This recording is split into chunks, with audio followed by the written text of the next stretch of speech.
The demands for creativity in advertising have dramatically changed, really quickly, I suppose. How has the creative shops keep up? How will they create up? What's the role, and what do you see some interesting developments?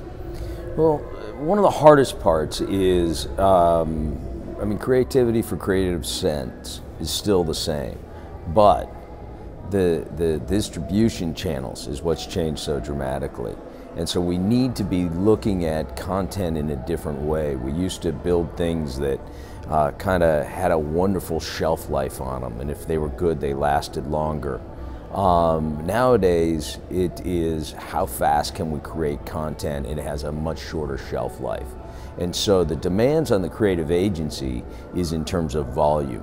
So, we used to have a joke, do you want it fast, do you want it great, or do you want it cheap? Choose one of the three, and now it's all three. It's how fast can we make it, how great can we make it, and how inexpensive can we make it, because content is, it's got a short shelf life now. So what do you think some of the exciting mediums are for creative mediums for you guys, or the agency, or the industry? Is it this, the great 30-second spots? Is it? I think it's, one of the things that we try to do is we try to look at it through the total brand experience. And what is the total brand experience that a consumer is having? And then where can we add value to their experience with the brand, as opposed to pushing messages at them. I say for us that it's not what brands say, it's what they do that matter. And if you think about it from that lens, it kind of turns the whole creative industry on its head, because what we've always done is we've said this is what the message is, and we've put it out there and said this is who we stand for, this is what we stand for.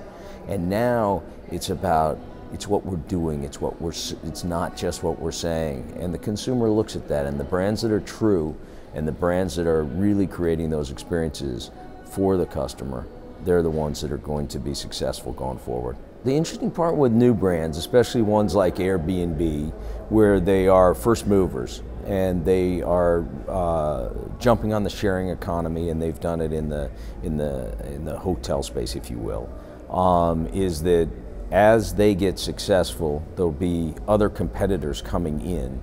And so the key is to build a brand. If you're going to be a first mover and you want to hold that position, then it's not just about, okay, how fast can we get technology up? How many people can we get through? How many people do we get on our site? It's about building a brand. And if you look at, I think they know that, where they brought a guy like Jonathan Mendenhall.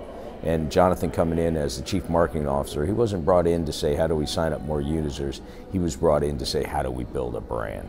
I think the industry's in a very exciting place, and if we continue to drive the dialogue around how we create value for our clients, as opposed to just a dialogue around creative awards and how we do it faster and cheaper, if we really drive the dialogue about what we do, which is we create value and drive demand for our clients, then this is a growth industry.